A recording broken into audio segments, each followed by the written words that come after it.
June 24, 2016. EMT Greg Clark and the Fort Worth Fire Department responded to an accident involving a car and an 18-wheeler. We were first ones to arrive, and sure enough, a large truck T-boned another vehicle, hit him in the driver's side door.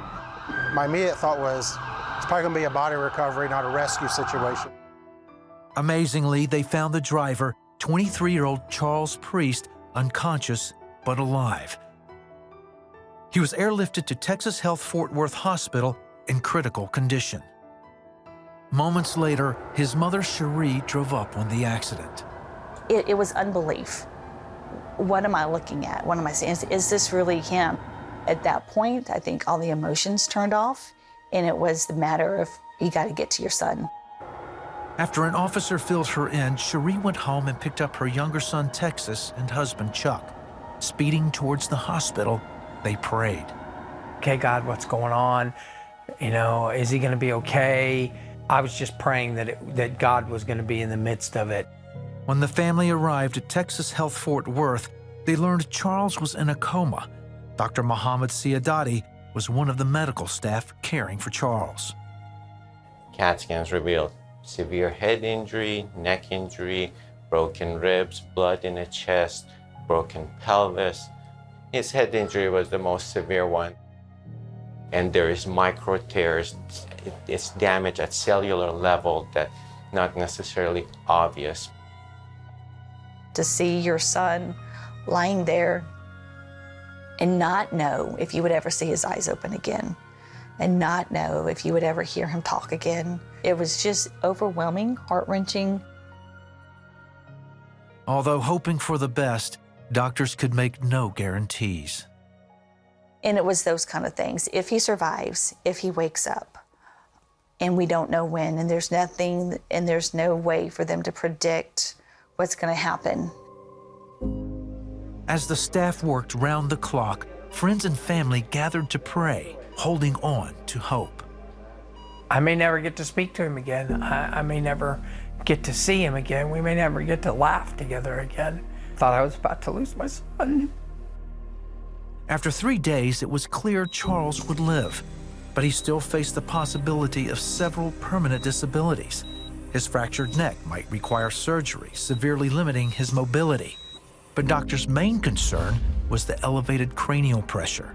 The longer it remained, the more brain damage it could cause. His parents feared their son would never be the same. I mean, there was absolutely nothing we could do except for praying and trusting in the Lord. Pleading with Father and asking him to allow us to have another day to play basketball. Alone in the waiting room one evening, Cherie says she was praying when the Lord gave her a promise. I was sitting in the waiting room and I was looking out the window. I saw a dark cloud out in the distance. When I saw that cloud, and he took me back to Psalms 18. And it's just a beautiful passage. It starts out with, my cry came to the Lord's ear and he heard me. The next several verses describe nature responding because he got up and he came to my rescue. And the Lord gave me those 4 things: that he's gonna wake up, he's gonna know who God is, he's gonna know who our family is, and he's gonna run. A week later, Charles' cranial pressure stabilized, and the doctors took him for an MRI. The family waited for the results. They said, what we expect is for his brain to look like dog food. And then they put the images up on the screen, and the image of his brain is a healthy brain.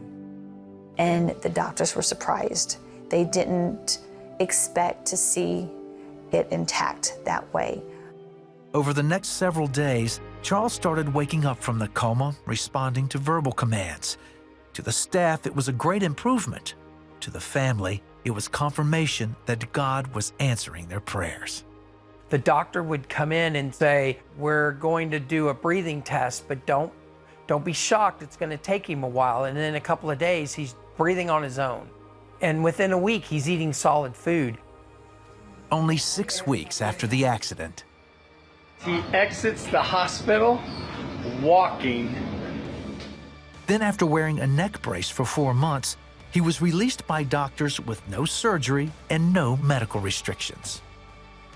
So when it was done, it was done. It was the last part of my recovery, and for me to walk away from that with no restrictions, there's no way that I can look at any of the stuff that happened to me and realize it's not a miracle.